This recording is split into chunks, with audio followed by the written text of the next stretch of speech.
Kan cinta ditolak, dukun bertindak. Agak pengen nekat-nekat gimana ya? Si Mas Kim dari Warta Kota ya. Nah, sebenarnya secara judul ada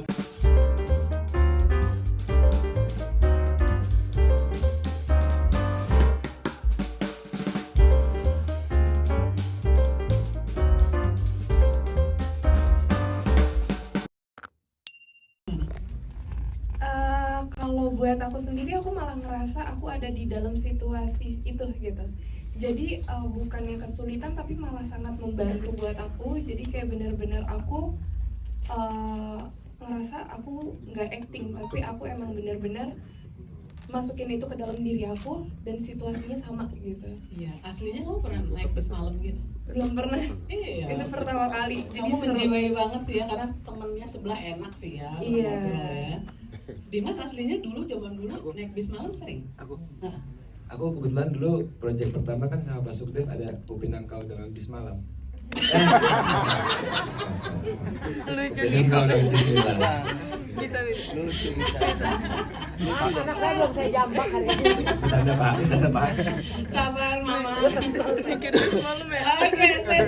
Artinya yang diceritakan sama Susan tadi akan lebih menjiwai. Biasanya kan kita syuting itu, ya maaf kata ya, bis berhenti digoyang-goyangin doang, terus dari pinggirnya kaca dikasih lampu gerak-gerak. Nah itu dibanding dengan syuting yang real kayak gitu, pasti buat pemain akan lebih dapet. Iya. Itu real Iya. jalan Iya, beneran. keren banget ya. Tapi Dimas, Surya memang oke banget. Baru berapa menit aja udah bisa mepetin cewek. Iya, keren. Kan cinta ditolak, dukun bertindak. Agak pengen nekat-nekat gimana ya? Mas Kim sudah siap pertanyaannya? Kita buka Q&A session ya. Soundtrack lagu Risalah Hati Dewa 19. Mungkin liriknya, aku bisa membuatmu jatuh cinta meski kau itu dah ya, bla bla bla itu. Mas Sudev silakan. Oke. Terima kasih Mas Kim dari Warta Kota ya. Nah, sebenarnya secara judul ada alternatif judul sebelumnya. Oke, cuman ya sutradara dan Mas Jujur duduk berdiskusi tingkat kebodohan dan kebodohan Dimas dan usahanya juga. Jadi sangat jelas dengan tagline yang ada di judul ini. Crazy Stupid Love. Ya kan? Kegilaan seorang yang bodoh untuk memperjuangkan orang yang dia mau. Makanya dibuat tagline di situ, aku bisa membuatmu jatuh cinta walau kau tak cinta kepadaku. Nah, saya kira nggak ada alasan lain buat saya untuk tidak memakai lagu Risalah Hati. Karena sangat jelas lirik itu berkaitan kuat dengan storyline dari film Crazy Stupid Love. Saya kira ini cukup jelas ya, Mas Kim ya. Akhirnya memilih judul dengan in English. Itu setelah kita rundingkan bersama, saya, Mas Jujur dan Pak Ridho sebagai saudara, kegilaan mereka jadi kita gunakan Crazy Stupid Love itu kita gunakan. Nah, kalau kita yang mungkin semua yang tadi teman-teman udah nonton, terlihat kegilaan Crazy Stupid Love itu dari Dimasnya bagaimana berusaha, pertemuan dalam bus, mereka ada golden scene adegan ciuman itu, sampai usaha dia mau kabur tinggalin di mana dia mau nikah, ya kan? Nah, saya kira nggak ada kebodohan dan kegilaan yang lebih dilakukan oleh seseorang yang mau nikah dari seorang Dimas Anggara. Ya, ya. Oke. Ya. Dan ini menurut saya nggak tahu. Saya selama ini saya mungkin saya belum pernah melihat sebuah adegan seperti itu di film-film lain ya, kecuali di Crazy Stupid Love ini. Ya, artinya belum ada film love story yang se-crazy dan se-stupid ini ya, kayaknya baru ya. Saya kira itu sangat jelas. Ceritanya ya, dramanya. Itu ya. sangat jelas. Ya. Akhirnya memilih idiom in English, mungkin diksinya lebih tepat untuk kosakata ini pas ya untuk memberikan. Enggak, bahasa Indonesia susah. Iya. Iya, padarannya apa kalau untuk Apa? Itu idiom? itu. Lu gila goblok cinta sama gue. Panjang banget ya. Udah kan ada judul bahasa Inggris di film lain juga banyak kan. Aku tambahin sedikit kali ya. Mungkin kalau bahasa Indonesia mungkin terlihatnya jadi kayak aneh gitu. Jadi aku ngerasa bahwa Pak Sukdev memilih judul dengan bahasa Inggris mungkin lebih gampang diingat atau lebih gampang untuk dimengerti ketimbang kalau misalnya kalau di bahasa Indonesia kan gila cinta apa gitu kan agak nggak nyambung. Jadi kayak lebih cocok memang di Inggris gitu. Yes. Well, it's common for Jakarta Selatan. Mas Tio anak Jaksel ya. Jadi diksi dari 3 kosakata itu sudah mewakili inti dari cerita. Mohon maaf bukan tidak mencintai bahasa Indonesia, tapi mencari padanannya nanti takutnya kurang pas gitu ya.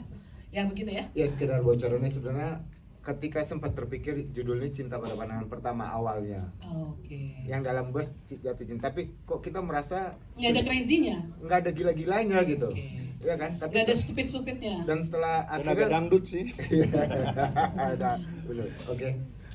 Saya kira itu aja Mas Kim. Iya. Saya pikir diterima dengan positive tone ya. Oke. Ya, positive tone, tidak untuk membentur-benturkan harus bahasa Indonesia atau bahasa Inggris. Oke, pertanyaan kedua untuk Pak Sudev, kenapa sih Mbak Bunga Zainal nggak sekalian aja in frame jadi pemain apa kayak gitu pegang kan? ini. Oh, pegang duit ya. Boleh Mbak Bunga. Emang awalnya memang udah enggak boleh nanti saut-sautan. Emang pernah nawarin gitu enggak? Dia tuh selalu nawarin, tapi aku bilang mau bayar berapa. Bilang gitu, dia selalu nawarin. Uangnya muter. Soalnya kalau aku main dibayarnya pakai honor cinta gitu kan? Gimana? Mau gimana Pak? Kenapa bukan aku Pak? Coba Pak, jelaskan. Nah sebenarnya saya coba mau saya tahu Bunga untuk secara acting ya kita tahu lah ya, kita tidak diragukan lagi, tapi saya melihat ada hal yang dia harus capai di luar dari sisi actingnya dia, yaitu saya udah coba melibatkan dia dari sisi produksi dan sisi lainnya, untuk terutama kayak sekarang dia salah satu orang yang banyak terlibat untuk sisi promosi di film Crazy Stupid Love ini. Jadi mungkin next filmnya kemungkinan dia akan ada di dua sisi, main sekaligus sebagai eksekutif produser. Jadi double sih, saya Mas Honor double. Banyak dong Tante, kalah kita ya. Oke. Kita tunggu next filmnya ya Mbak Bunga. Kangen ya acting ya? Enak ngitung duit atau enak acting sih? Kayak sekarang hitung duit deh. Sekarang hitung duit, tapi kalau ada peran bagus boleh lah gitu. Dia soalnya nggak mau ditinggal, itu kan Crazy Stupid Love dia. Oh, gitu, Mbak. Jadi Crazy Stupid, dia tuh nggak mau banget ditinggal. Jadi kayaknya udah tergila-gila sama aku. Bener nggak? Bener nggak? Kamu jangan buka urusan rumah tangga. Oh, iya. Jadi ini sebenarnya idenya ini personifikasi dalam More Than Less tuh sosoknya Pak Sudev. Enggak ada. Bucinnya maksudnya Mbak Bunga. Iya sayang banget, aku akan bersaksi bahwa Pak Sudev itu orang yang paling romantis ya Pak Sudev ya. Kita udah puluhan tahun kenal Pak Sudev, keren banget. Mudah-mudahan tetap romantis ya ke depan. Pastinya. Kalau enggak saya nggak betah juga Pak sama Bapak Cie. Oke, kita ada pertanyaan yang ketiga yang akan dijawab oleh Mas Rido. Bagaimana tantangannya mendirect pemain muda?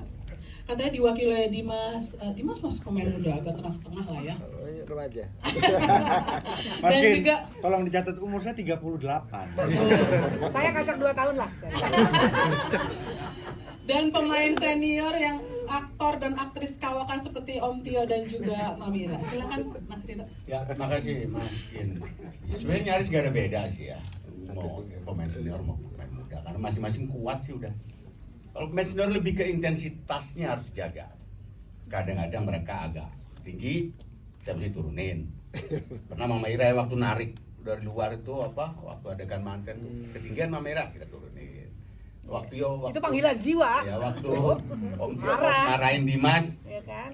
kurang segitu Om Tio, naikin lagi. Lebih ke intensitasnya, kadang-kadang naik turunnya itu mesti ada yang jagain, ya itu sutradara. Itu selebihnya gampang. 1 take 2 boleh.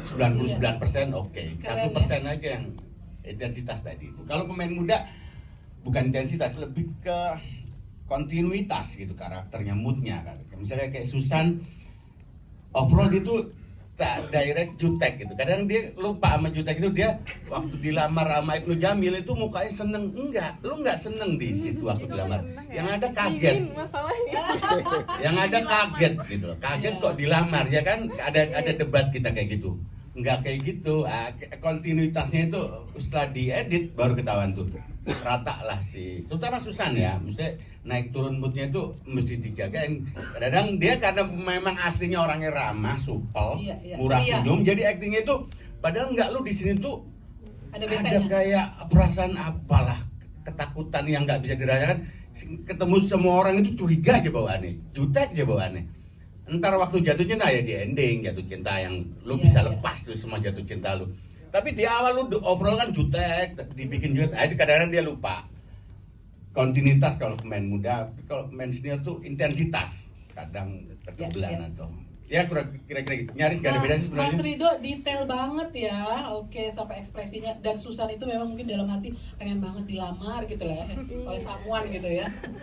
Oke, Mas Rido, gimana kalau mendirect Tani Ayu? Sebenarnya off the record, saya pengen ngomongin ini di belakang Tani Ayu. Tapi karena Tani Ayu ada, saya mau bocorin dikit. Nggak apa-apa ya Tani Ayu, kan udah jadi. Saya mesti menciptakan diferensial yang cukup tajam antara Tani Ayu dan Susan Sameh. Karena premis utama di skenario adalah ketertimpangan itu. Walaupun premisnya ya macam-macam, tadi malah premisnya itu umurnya lebih tua jauh, seumur dengan Mama Ira ini karakter siapa Mayang itu. Tapi akhirnya karena yang memerankan Tani Ayu, saya harus menciptakan premis baru, which is saya saya geser ke gimana caranya Tani Ayu itu tampil, bukan Tani Ayu jadinya. Saya bikin mbok-mbok yang agak kayak mbok-mbok jamu. Makanya dialog yang umurnya itu kita rubah menjadi kayak mbok-mbok jamu. Itu saya apa? Saya brief ke bagian make up dan wardrobe. Gimana caranya Tani Ayu menjadi seperti itu. Jawani maksudnya. Mungkin pada saat penerapannya dengan Tani Ayu maunya kan tampil cantik, bajunya bagus, make upnya keren.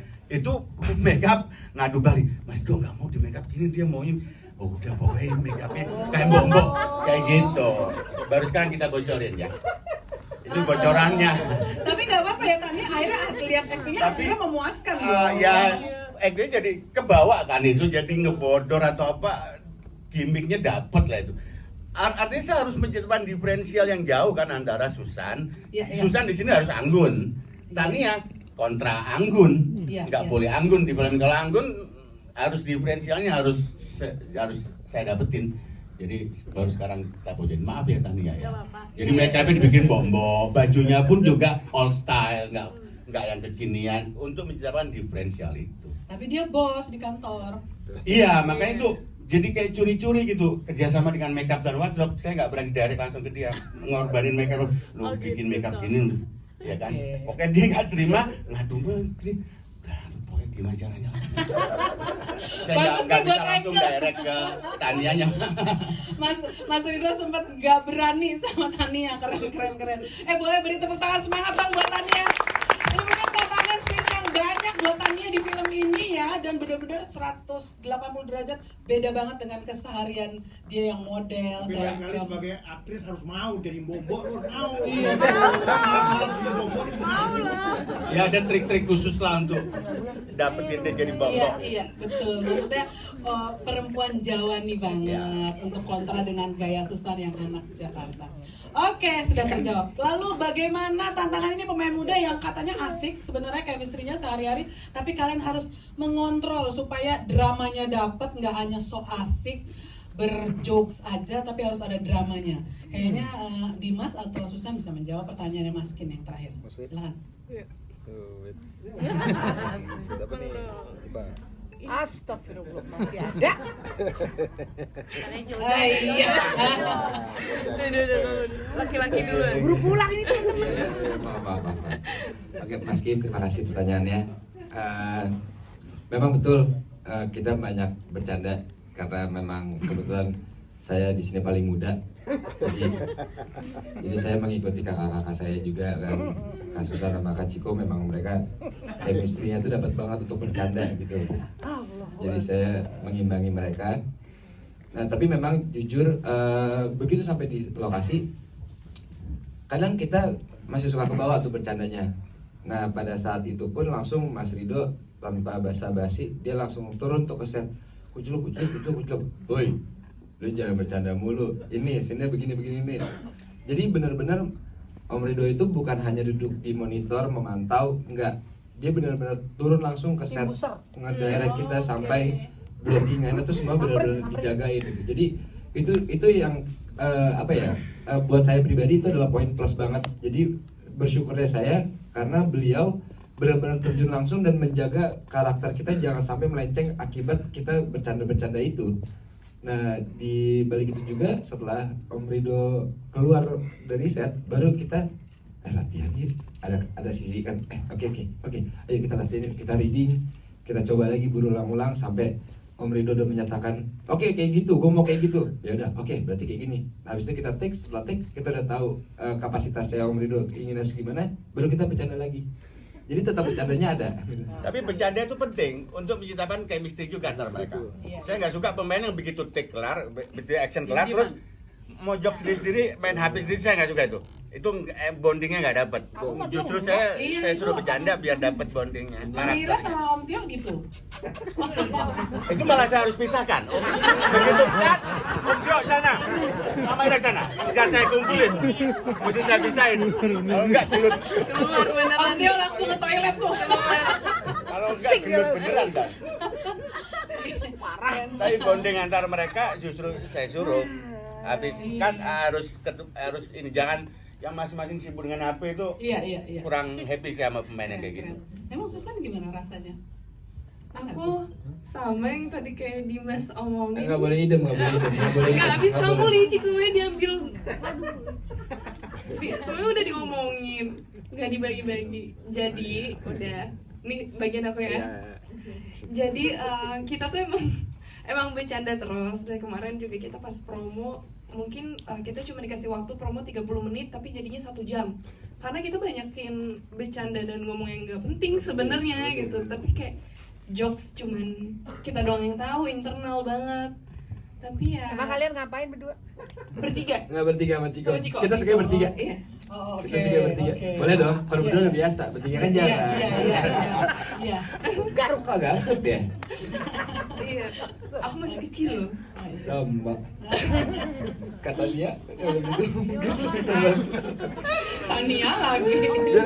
biar berempat gitu aja. Oke, ini Abisnya itu nggak ada. enggak, ini Dede kecil mau keluar, udah selesai katanya dengerin yang udah menyingkat. Ini gara-gara Suka Dimas kalau ada adik ngomong. kecil. Makasih Ade, mau ke toilet ya Ade ya. Tadi senang lihat Om Dimas. Oh iya. Ya, oke. Oke, lanjut ya. Siap. Jadi emang kita tuh seneng banget bercanda. Mungkin itu juga yang bikin kita tuh chemistry-nya jadi dapat semuanya. Kita jadi nggak yang grogi segala macam. Dan kita juga walaupun bercanda kita tetap ngobrolin. Kita enaknya nanti ini gimana ya? Ini gimana ya? Kita bisa bikin ini apa ya? Gitu. Setelah itu pas mau take baru kita benar-benar mencoba untuk serius. Apa nih? Ngomongin apa ya? Oke, boleh nanti Mas. Yes. Silakan duduk Mas. Sorry, mau pakai mic-nya nggak? Iya, belum di moderatornya di saya sebentar. Silakan diselesaikan. Tadi sampai mana ya? Jadi memang chemistry-nya enak, Iya. ada ini justru reading sering ya yang membuat jadinya. Iya, tapi ya balik lagi kita kan datang ke lokasi, kita niatnya adalah bekerja, kita ingin membuat suatu karya yang memuaskan buat kita semua. Jadi walaupun bercanda kita tahu batasannya. Yes, dapat kok dramanya tadi ya. Makanya ada pertanyaan dari Kin karena penasaran. Kalian tuh kan asik bercanda tapi kok dramanya dapat. Ternyata itu. Karena kuncinya adalah di reading dan juga Mas Rido sangat memperhatikan detail.